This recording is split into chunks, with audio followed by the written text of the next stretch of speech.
For years I supported my late wife's mother with $300 monthly. Then I discovered the truth. Jerome Williams never missed a payment in 5 years. Money was tight, but every month like clockwork, he'd wire $300 to his mother-in-law Diane. It was a promise he'd made to Kesha before cancer took her, or so he thought.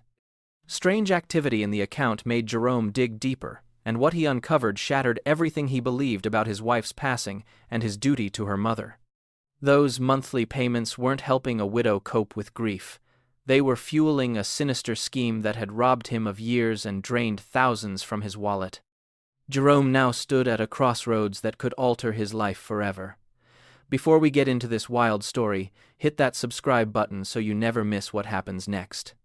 Smash that like if you're hooked, and drop a comment telling us where you're tuning in from. New York? LA? Maybe the Windy City? Alright, let's jump back in as Jerome uncovers what his monthly payments were really funding. Standing at his kitchen counter, Jerome Williams stared at the confirmation screen on his phone. $300, identical amount, identical date, identical account number, burned into his memory. 60 months had come and gone since this routine began. Still, every time, his thumb would pause before hitting send. Not because he doubted the obligation.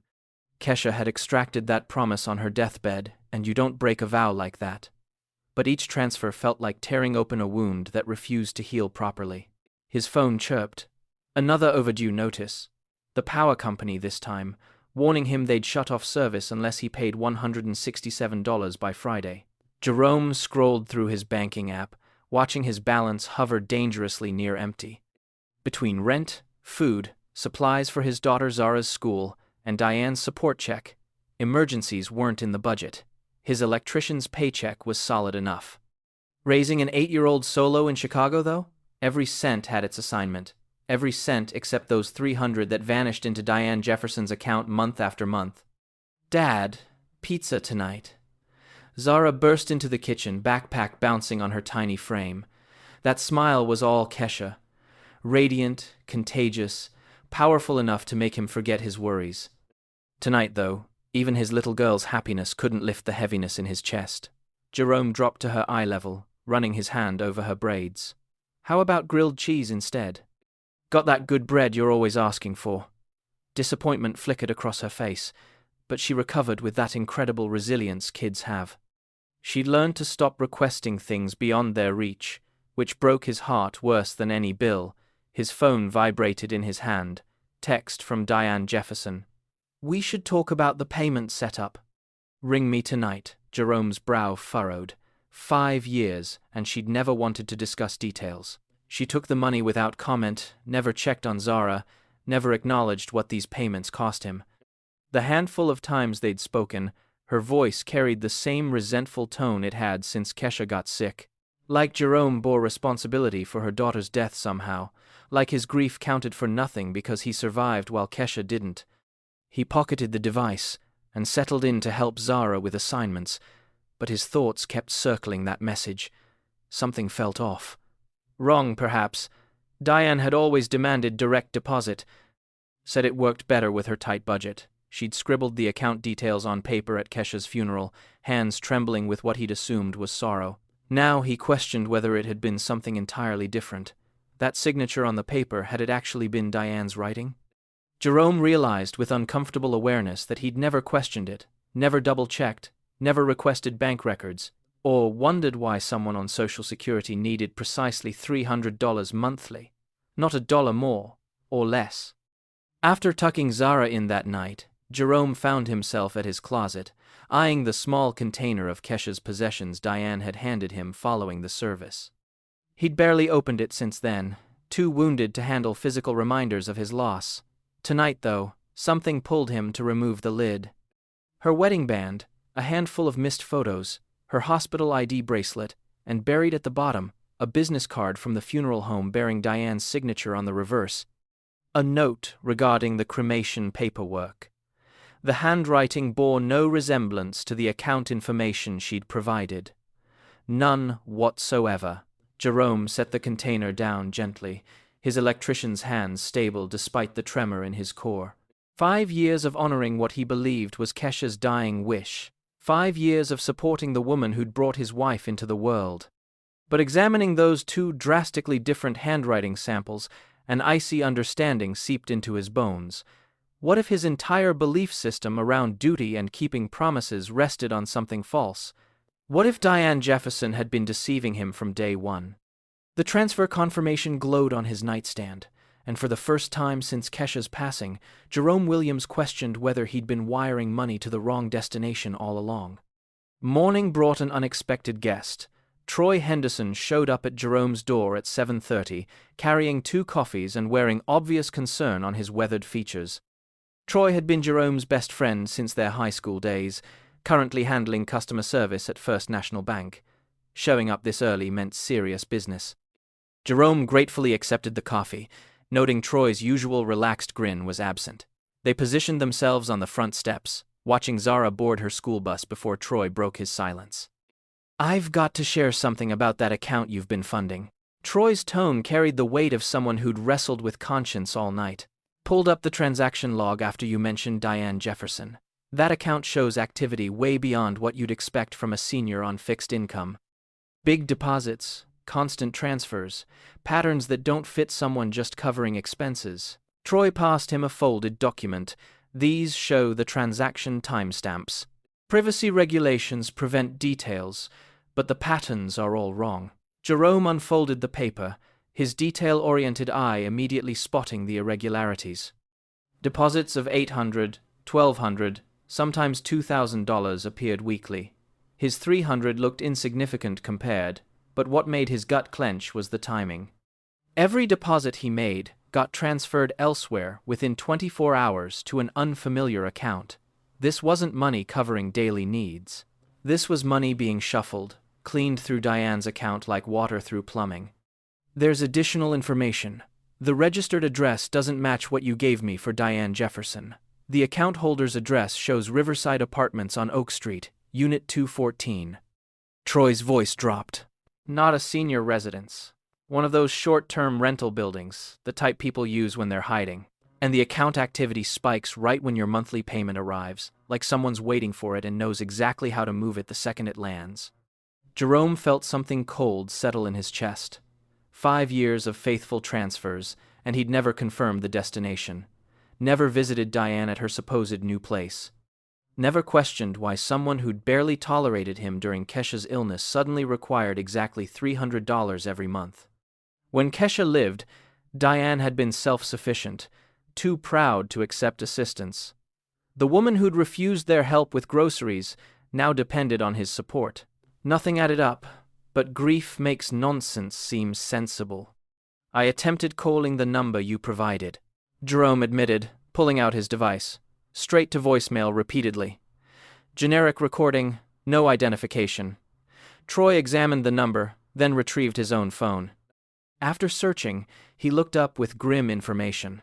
This number's registered under a completely different name, not Diane Jefferson, and public records show no Diane Jefferson at that Oak Street location. The apartment's been leased by someone else for 3 years. The revelation hung between them like smoke, filling the morning with implications neither wanted to face. Jerome's coffee had cooled, but he hardly registered it. Every instinct he'd sharpened over 20 years of electrical work, the capacity to identify faulty connections, hazardous systems, setups that appeared correct but functioned dangerously, screamed that nothing about this situation matched what it seemed. Troy rose slowly, balancing friendship with professional worry. "Jerome, I believe someone's been running a long game on you. If my suspicions about these transaction patterns are accurate, this extends far beyond $300 monthly." He handed Jerome contact information for a private investigator. "Marcus Reed specializes in financial fraud. Whatever's happening, you need someone who understands legal money tracing." Troy paused at the steps, expression grave. "One final thing. That account's receiving payments from at least 4 other sources. Monthly transfers like yours, all different amounts. You might not be the only victim." As Troy's vehicle vanished down the block, Jerome sat alone with transaction records scattered across his lap. The numbers told a story he wasn't prepared to hear but couldn't dismiss. Somewhere in Chicago, Someone was collecting from multiple sources, weaponizing Diane Jefferson's name and his sorrow in sophisticated theft. The woman who'd raised Kesha, who'd gripped his hand at the funeral, who'd accepted his caretaking promise, that woman might be entirely fictional. The morning sunlight felt frigid against his face as Jerome Williams understood he'd been feeding money to a phantom for 5 long years.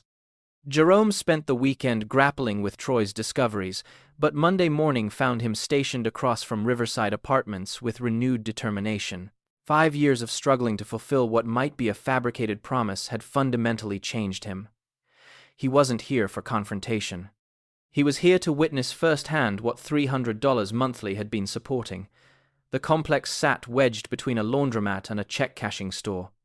Nothing suggesting senior living or anywhere Diane Jefferson would spend retirement. Jerome approached the property manager with steady confidence his profession had taught him. The manager, a weary man called Pete, barely glanced up when Jerome explained he was searching for his mother-in-law. Unit 214. That's been occupied by the same tenant for 3 years. Quiet renter, pays promptly, keeps to herself. Pete pulled out a rental log, but it's not any Diane Jefferson. Lease shows Kesha Williams. The statement hit Jerome like voltage through damaged wiring. His grip tightened on the counter as Pete continued, unaware of the shock he'd delivered. Pleasant woman, maybe mid-30s. Unusual hours sometimes, but zero trouble. Jerome forced steadiness into his voice. Could I view the lobby security footage, just to verify this is who I'm seeking? Pete shrugged. Can't let you take copies, but if it helps locate your family. He guided Jerome to a cramped office where a grainy monitor displayed the entrance. Pete scrolled backward through timestamps showing residents entering and exiting. Then Jerome saw her. The woman moving through the lobby carried familiar grace that stopped his breathing. Her hair was cropped shorter, darker, but the way she angled her head while checking her phone was unmistakable. A gesture he'd observed countless times across breakfast tables. She paused at the mailboxes, and when she turned toward the camera, Jerome's reality shifted. The face showed age, showed weight loss, but those eyes belonged to his wife. That's her, Pete said casually. Kesha Williams. Lives solo, far as I can tell. Gets company occasionally. Jerome stared at the timestamp. 3 days prior. 3 days after he'd sent another payment to support a deceased woman's mother. The woman who'd extracted his promise to care for Diane Jefferson was apparently alive and operating under her real name to collect payments intended for someone else. Pete scrolled through additional footage showing Kesha coming and going throughout the past month. She appeared healthy, vibrant, nothing like the cancer patient who'd deteriorated in their bedroom. One clip showed her carrying upscale grocery bags. Another showed her dressed for what resembled a date, laughing into her phone. This wasn't someone hiding from disease. This was someone living an alternate existence while Jerome struggled to honor promises made to someone who'd never died. The security recordings revealed other details that constricted Jerome's chest. A man appeared in several clips with Kesha, his hand possessive on her lower back. Jerome didn't recognize him, but their closeness was evident. They moved like an established partnership, comfortable in ways suggesting long-standing familiarity. In recent footage, Kesha's silhouette showed something that made Jerome's hands tremble, the clear outline of early pregnancy. She was creating a new family while he sent monthly support to maintain the fiction of her death. Jerome thanked Pete and walked to his truck on shaky legs. The drive home dissolved into a haze of traffic and racing contemplation. Kesha was alive. His wife, Zara's mother, the woman he'd mourned for 5 years, was residing 20 minutes away under her actual name. She was well, happy, expecting another man's baby, and collecting his money through sophisticated deception involving her mother. The pressure felt like a collapsed structure, crushing and inescapable. That evening, after Zara slept, Jerome sat with Marcus Reed's contact information.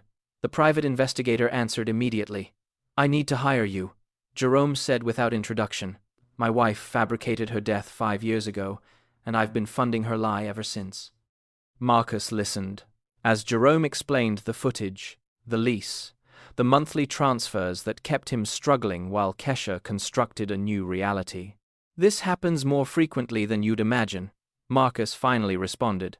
Life insurance schemes, staged deaths, vanishing acts. The challenge is obtaining evidence that stands up legally. If what you're describing is accurate, we're examining multiple felonies. Wire fraud, insurance fraud, identity theft minimum. His tone grew earnest. The question becomes, do you want exposure for closure, or are you pursuing criminal charges? Jerome stared through his kitchen window at the neighborhood where he'd raised Zara Solo, where he'd juggled bills while honoring a dead woman's requests. The answer came easier than anticipated. He wanted truth, whatever the cost, and he wanted those who'd stolen 5 years of his existence to face consequences. The woman in that security footage wasn't the wife he'd grieved. She was a stranger who'd weaponized his love and sorrow for financial gain. That stranger was about to learn Jerome Williams was finished being anyone's victim. Marcus Reed arrived Wednesday evening carrying a manila folder thick enough to stop ammunition. The private investigator spread documents across Jerome's kitchen table with systematic precision, each piece representing another fracture in the foundation of what Jerome had believed for 5 years. The first document struck hardest, a hospital discharge summary dated 3 days before Kesha's alleged death. Signed by a physician Jerome had never encountered. Your wife was released from Mercy General on March 15, 2019. Alive, stable condition, released to family supervision. Marcus indicated the signature line. The intriguing aspect is who authorized her release. Diane Jefferson, listed as legal guardian due to patient's emotional distress and inability to make medical decisions. He produced another document. But here's the death certificate filed the identical day at a separate hospital across town, signed by a doctor who lost his license 2 months later for falsifying records. Jerome studied the papers, his mind struggling to process the deliberate nature of the deception. This wasn't panicked improvisation. This was planning, coordination, multiple individuals collaborating to erase Kesha Williams from existence while keeping her alive to profit from his grief. The hospital discharge displayed her authentic signature, shaky but readable. The death certificate bore something entirely different from her handwriting. Someone had practiced forging her name, or Diane had signed for her daughter one last time. The cremation records become more intriguing. Marcus continued, sliding another folder forward. Riverside Funeral Home has 0 record of cremating Kesha Williams on the date shown in your documentation, but they did cremate an unidentified woman that same day, a Jane Doe from the county morgue, paid for in cash by an anonymous contributor. He paused to let that register. The urn you received contains the ashes of a complete stranger. Your wife's mother handed you some random woman's remains and called it closure. The room felt smaller suddenly, walls compressing Jerome's capacity to breathe. He walked to the container of Kesha's belongings, the one Diane had provided after the funeral, and emptied its contents onto the table. Her wedding band, too small for the fingers he remembered. Medical bracelet from a hospital stay he'd never known about. Photos of them together that seemed wrong somehow, like someone had substituted genuine memories with carefully manufactured replicas. Every physical evidence he treasured as connection to his deceased wife was revealing itself as part of sophisticated theater. Marcus examined each item with professional detachment. The wedding ring is counterfeit, gold-plated, worth perhaps $20. The authentic one probably got sold years ago. He held up the medical bracelet. This is from a Florida hospital, not Chicago. According to my research, your wife has been using variations of her actual name in different states, probably experimenting with new identities. The photos were next. These were printed on photo paper that wasn't manufactured until 2021, 2 years after she supposedly died. Jerome sank into his chair, the weight of systematic betrayal crushing down like structural collapse. Every memory he'd cherished, every moment of grief he'd processed, every promise he'd kept to honor her legacy, all of it manipulated by someone who'd known precisely how to exploit his love. The woman he'd married, lived with for 10 years, created a child with, had studied him thoroughly enough to orchestrate his emotional responses from beyond what he believed was death. There's additional information. Marcus produced the final document, a life insurance payout statement. $50,000 paid to Diane Jefferson as beneficiary, 4 months after the alleged death. Kesha changed the beneficiary from you to her mother, 3 days before the staged death, citing marital difficulties in the paperwork. Jerome had never heard about marital difficulties. Their marriage had been solid, their future mapped out, their love genuine, at least from his perspective. Apparently, Kesha had been planning her escape while he'd been planning their anniversary celebration. The life insurance revelation explained everything and nothing. $50,000 was sufficient to start over, relocate, fund a new identity while maintaining the old one for monthly revenue. But it didn't explain why someone who'd claimed to love him would choose psychological torture over honest conversation. It didn't explain why Diane would collaborate in destroying the man who tried to care for her daughter's child. Money was the obvious motivation, but the cruelty felt personal, targeted, designed to inflict maximum emotional damage over the longest possible duration. Marcus closed the folder with the finality of a coffin lid. Tomorrow, I'm recommending we contact the FBI's white-collar crime division. This crosses state lines, involves federal wire fraud, and represents ongoing criminal enterprise. His voice carried the weight of experience with similar cases. But I need to ask you something. Are you prepared for what comes next? Once we expose this, there's no returning to the comfortable lie. Your daughter's going to learn her mother's alive and chose to abandon her. Your community is going to know you've been supporting a fraud. And Kesha is going to face federal charges that could imprison her for decades. Jerome looked around his kitchen, at the home he'd maintained solo, at the photographs of Zara he'd hung to fill the emptiness left by manufactured grief. For 5 years, he'd existed in a carefully constructed prison of obligation and loss, sending money to support a lie while struggling to raise his daughter with dignity. The woman who'd created this prison was 20 minutes away, pregnant with another man's child, building a life funded by his sacrifice.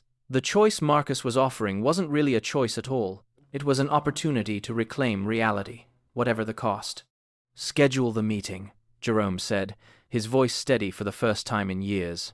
I want them to understand that Jerome Williams isn't anybody's victim anymore. The decision felt like activating power after working in darkness, illuminating corners of his life that had been shadowed by manufactured grief. Tomorrow would bring federal agents, criminal charges, and the systematic dismantling of sophisticated fraud. Tonight, Jerome Williams was finally ready to stop mourning a woman who'd never bothered to die. Jerome made the call Thursday morning, his finger hovering over the send button for the monthly transfer like someone diffusing explosives. $300 remained in his account for the first time in 60 consecutive months. Instead of the familiar confirmation message, his phone displayed, "Transfer cancelled by user." The words felt like the first honest action he'd taken in 5 years. Now came the waiting, and Jerome had learned patience from 20 years of electrical work where rushing meant getting injured. The response arrived at 11:30 with a call from Diane's number, the first time she'd initiated contact in months. Jerome let it ring 4 times, giving Marcus Reed's recording equipment time to capture every word. "Hello, Diane." His voice carried none of the deference that had marked their previous conversations. The woman on the other end sounded different too. Sharper, more urgent, stripped of the grieving mother act she'd maintained for years. "Jerome, there's been some mistake with the bank transfer. I've been checking my account all morning and the money didn't arrive." Diane's words tumbled over each other with barely controlled panic. "I need you to call the bank and fix whatever went wrong. You know I depend on that money for medications, rent, everything." The desperation was genuine, but Jerome recognized it now as the panic of someone whose carefully constructed scheme was collapsing. "I'm having cash flow problems this month," Jerome replied, following the script he and Marcus had rehearsed. "My daughter needed emergency dental work, and the electric bill was higher than expected. I'll try to send something next week, maybe half the usual amount." The silence stretched long enough for Jerome to hear traffic in the background. Street noise that didn't match the quiet residential area where Diane supposedly lived. "You can't just stop sending money without warning. Kesha made you promise to take care of me, and that means every month, the full amount." Her voice had transformed from frail elderly woman to something harder, more calculating. "If you're having money problems, get a second job. Take out a loan. I don't care what you have to do, but that money needs to be in my account by tomorrow, or there's going to be consequences." What kind of consequences? Jerome asked, genuinely curious how far she'd take the charade. Diane's breathing grew heavier, and he could hear her scrambling to regain control of a conversation that had spiraled beyond her management. When she spoke again, her voice carried the desperation that made people reveal things they'd later regret. Kesha told me things about you before she died. Things about how you treated her, how you made her feel trapped in that marriage. Diane's voice dropped to a malicious whisper. If you don't keep sending that money, I might have to share those stories with people, with your work, with Zara's school, with anyone who thinks Jerome Williams is such a good man. The blackmail attempt was pathetic and transparent, but it revealed something important. Diane was running out of options. Jerome almost felt sorry for her. Almost. That's interesting, Diane, because I've been wondering about something myself. He let the pause stretch, savoring the moment when Hunter became hunted. I drove by your old address last week, the one I've been sending money to. Funny thing, the people living there say no Diane Jefferson has ever received mail at that location. They've been forwarding packages to a different address for 3 years. Want to explain that? The phone went dead. Complete silence. Jerome looked at his screen to confirm the call had ended, then immediately dialed Marcus Reed. She hung up as soon as I mentioned the address discrepancy, but not before threatening blackmail and demanding I take out loans to keep sending money. You get all that? Marcus confirmed the recording was clean, then delivered news that made Jerome's pulse quicken with anticipation. FBI is interested. Very interested. Agent Sarah Chen from White Collar Crime wants to meet tomorrow morning. Marcus's voice carried professional satisfaction. Between the insurance fraud, fake death certificate, wire fraud, and now attempted extortion, they're looking at a potential RICO case. This isn't just about you anymore, Jerome.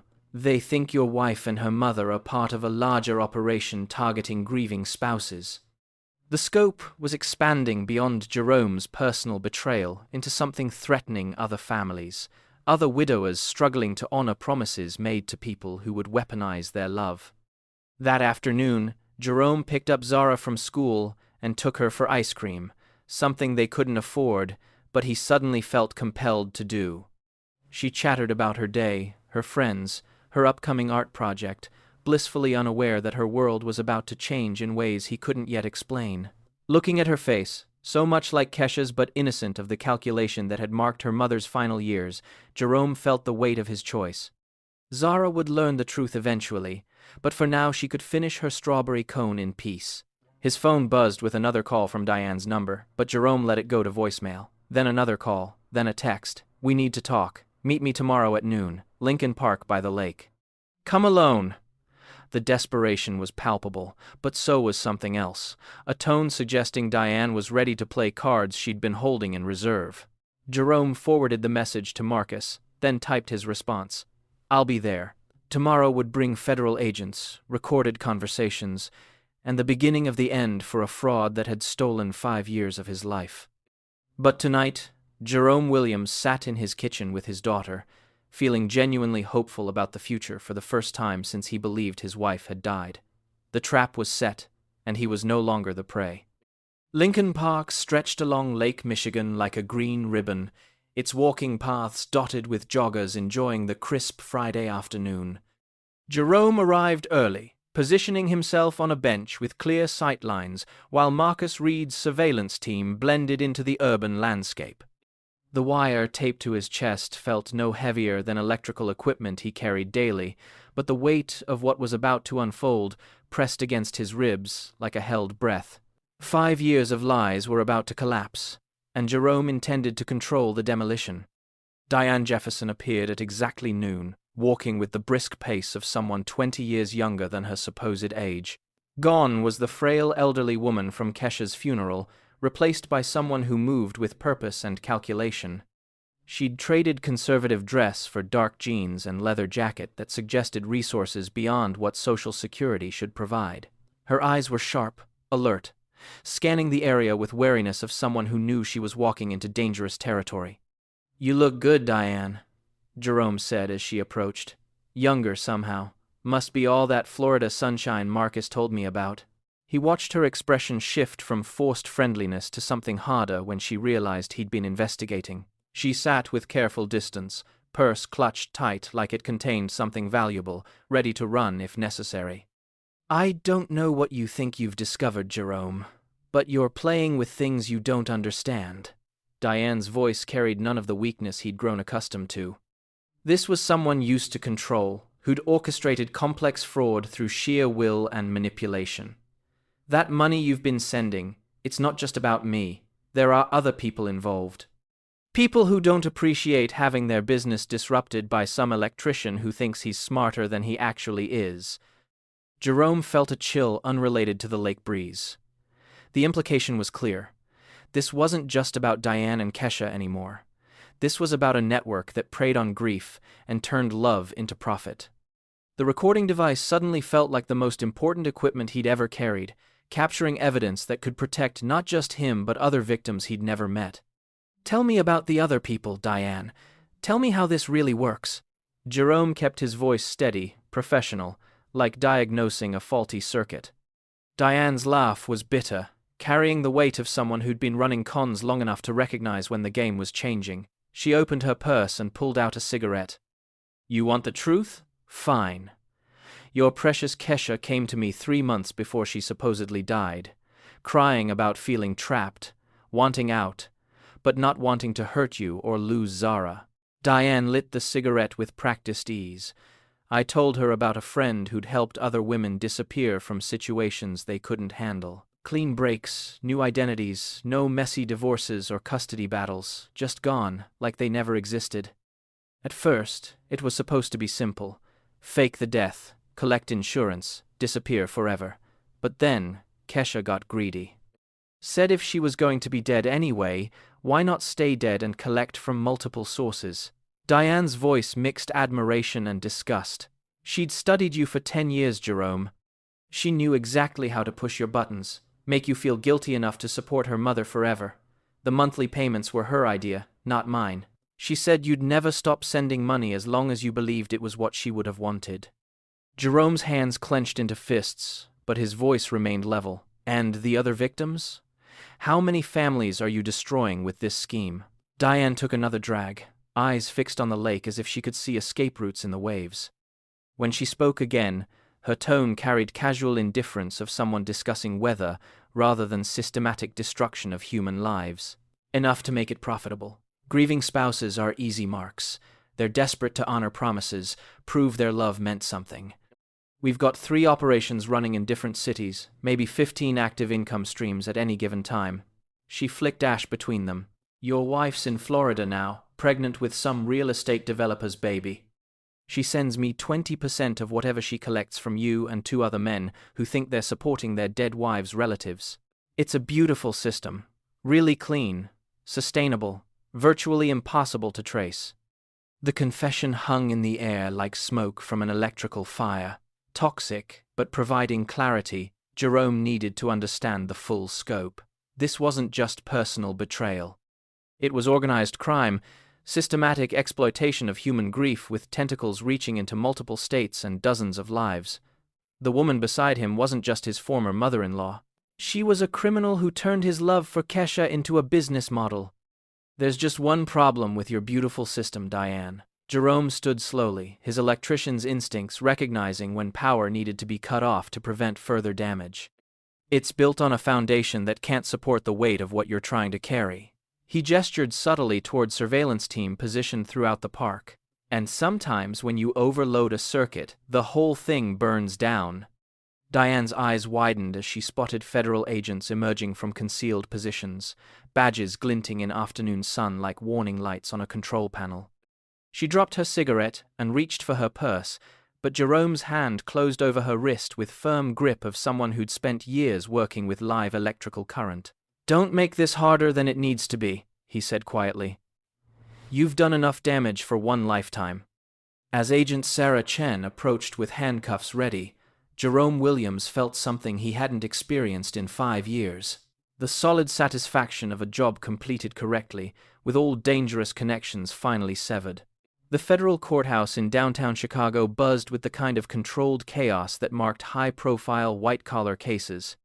Jerome sat in the witness waiting room, his best suit pressed and his testimony rehearsed, watching through bulletproof glass as news vans lined the street like predators waiting for blood. 3 months had passed since Diane's arrest in Lincoln Park.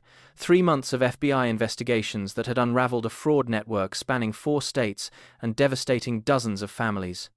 Today was the day the system would finally acknowledge what Jerome had known since that first security camera footage. Kesha Williams was alive, and she was going to pay for the lie that had stolen 5 years of his life. Agent Sarah Chen entered the waiting room with the kind of professional satisfaction that came from building an airtight case. The FBI's investigation had been thorough and devastating, tracing financial records, fake death certificates, and insurance payouts across multiple jurisdictions. Chen carried a thick folder that represented the systematic destruction of everything Diane Jefferson and her network had built. "We've got them cold, Mr. Williams. The evidence is overwhelming, and Diane's cooperation has given us everything we need to prosecute the entire operation." The cooperation hadn't come easily. Diane had spent 2 weeks in federal custody before agreeing to testify against her co-conspirators in exchange for a reduced sentence. The network, she'd revealed, was larger and more sophisticated than anyone had imagined. 17 active cases across Illinois, Florida, Texas, and California, with victims sending monthly payments to support relatives who were either dead for real or had never existed at all. Jerome's case had become the keystone that brought down an entire criminal enterprise built on weaponized grief. "Your wife was arrested yesterday at her apartment in Miami," Chen continued, her voice carrying the weight of justice finally served. Kesha Williams, also known as Kesha Martinez and Kesha Johnson, depending on which identity she was using with which victim. She's been charged with federal wire fraud, conspiracy, insurance fraud, and identity theft. The pregnancy complicated the arrest, but she's in federal custody now, awaiting trial. The image of Kesha in handcuffs, pregnant with another man's child while facing decades in federal prison, should have brought Jerome satisfaction. Instead, it just felt like the end of something that should have ended years ago. The courtroom was packed when Jerome took the witness stand. Every seat filled with victims, family members, reporters, and law enforcement officials who'd worked the case. Judge Patricia Morales presided with the kind of stern authority that made everyone sit straighter, her experience with financial crimes evident in how efficiently she managed the proceedings.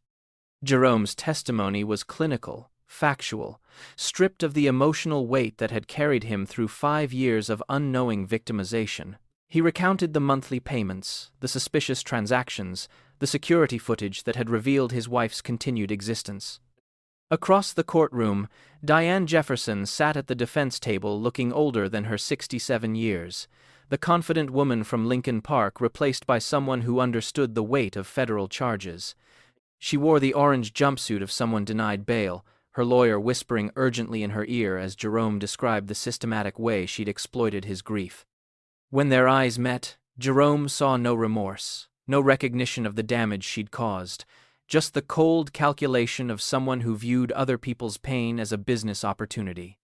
The prosecutor, Assistant U.S. Attorney Michael Torres, walked Jerome through the evidence with practiced precision, bank records showing $18,000 in payments over 5 years, insurance documents revealing the $50,000 payout that had funded Kesha's new life, hospital records proving she'd been discharged alive the same day she'd supposedly died, phone records connecting Diane to a network of conspirators across 4 states, each piece of evidence built toward an inescapable conclusion.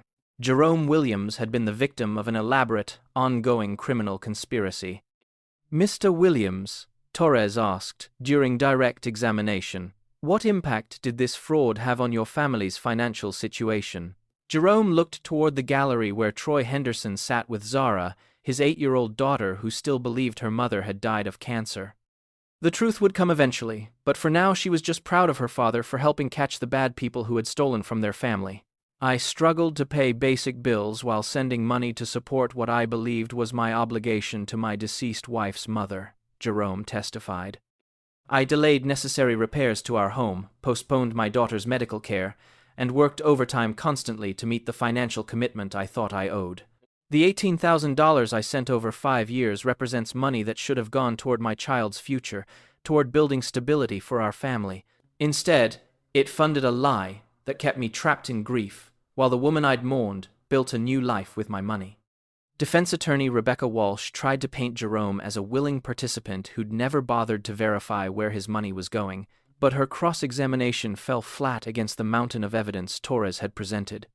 The jury saw through her attempts to shift blame, recognizing Jerome as what he was, a man whose love and sense of duty had been weaponized against him by people who viewed human decency as weakness to be exploited. When sentencing came 2 weeks later, Judge Morales delivered justice with the kind of clarity Jerome had been waiting 5 years to hear.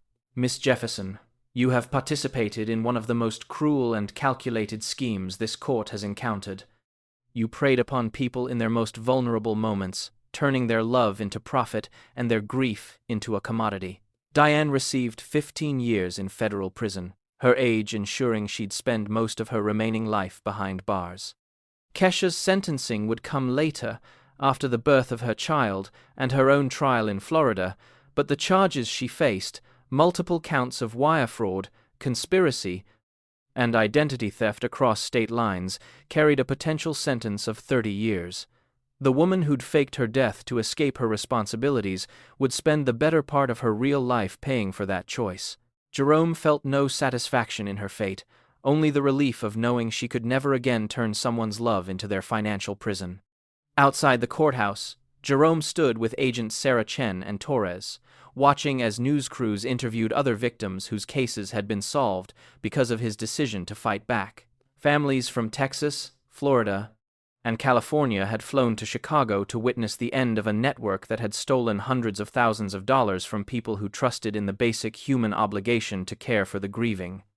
Jerome Williams had started this journey trying to honor what he thought was his wife's final wish. He was ending it having helped protect dozens of other families from the same systematic cruelty. 6 months after the trial, Jerome Williams stood in his renovated kitchen, watching Zara arrange fresh flowers in the vase they'd bought at the farmer's market. The $18,000 recovered through federal asset forfeiture had transformed their modest home into something that felt like possibility rather than survival. New appliances hummed efficiently. The electrical system he'd rewired no longer sparked dangerously, and Zara's college fund finally had a balance that suggested dreams might be achievable. The weight of manufactured obligation had lifted, replaced by authentic responsibility to the daughter who looked at him with uncomplicated love. The hardest conversation had come 3 months earlier, when Zara's questions about the bad people on the news evolved into harder truths about her mother's choices. Jerome had prepared for anger, confusion, emotional devastation requiring years of therapy. Instead, his 8-year-old had listened with resilience that amazed him, then asked if this meant they could finally get the dog they'd always talked about, but never afforded. Children possessed wisdom about moving forward, that adults often lost in the complexity of looking backward. Sunday dinner had become tradition with Troy Henderson and his girlfriend Maria, chosen family that mattered more than blood relations. They'd learned that happiness was something you built deliberately rather than something that happened accidentally. Jerome's promotion to electrical supervisor came with 20% salary increase and respect from colleagues who'd watched him handle catastrophe with quiet dignity. The man who'd once struggled with monthly bills while supporting a lie now managed budgets with confidence of someone who'd learned the difference between duty and manipulation. It's funny how much easier work becomes when you're not carrying around someone else's deception. Jerome told Troy over pot roast that actually included vegetables this time, luxuries he no longer had to calculate against fictional obligations. Freedom from manipulation felt like breathing clean air after years in smoke. Everything became clearer, more manageable, genuinely his own. The follow-up story about the fraud network had featured interviews with other victims whose lives had been rebuilt after prosecution. 12 families recovered significant damages. 3 women discovered their supposedly dead husbands were alive under assumed names. The network's total theft exceeded $400,000, all extracted from people whose only crime was loving someone enough to honor their memory. Kesha's sentencing had been delayed by her son's birth, but federal charges remained unchanged, 22 years after cooperating against other network members. She'd be past 50 when released, and the child would grow up knowing his mother as a convicted felon rather than the grieving widow she'd pretended to be. Jerome felt no satisfaction in her fate, only quiet relief knowing she could never again turn someone's love into their financial prison. "Daddy, can we watch a movie?"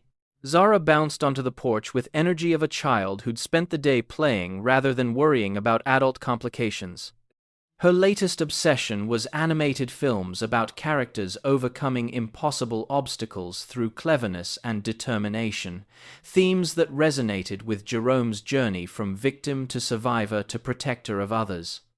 They'd developed Sunday movie night traditions, complete with popcorn and commentary that made simple stories feel significant. As they settled into the living room, Zara curled against Jerome's side with unconscious trust of a child who'd never doubted her father's love, even when that love had been exploited. The movie played, but Jerome's attention drifted to framed photos on the mantel. New pictures of them at the zoo, Navy Pier, her science fair where she'd won second place with a project about electrical circuits that made him call Troy at midnight with the news. The old photos were gone, the carefully staged memories designed to manipulate rather than commemorate. In their place were authentic moments that felt solid in ways the previous collection never had. These were images of a life rebuilt on truth rather than constructed on lies. When credits rolled, Zara had fallen asleep against his shoulder. Jerome carried her to bed, tucking her under covers in the room they'd redecorated together. Walls painted her favorite purple, shelves lined with books about girls who solved problems and boys who built impossible things. Tomorrow would bring ordinary challenges of single parenthood, but none felt overwhelming anymore. He'd learned the difference between genuine responsibility and manufactured guilt, and that knowledge had set him free. The monthly $300 now went into Zara's college fund, earning compound interest instead of funding elaborate lies. Jerome Williams had spent 5 years mourning a woman who'd never died, supporting obligations that had never been real, carrying guilt that had never been his to bear. Now he was simply a father who loved his daughter, someone who'd learned that choosing yourself wasn't selfish. It was the foundation that made choosing others possible and meaningful.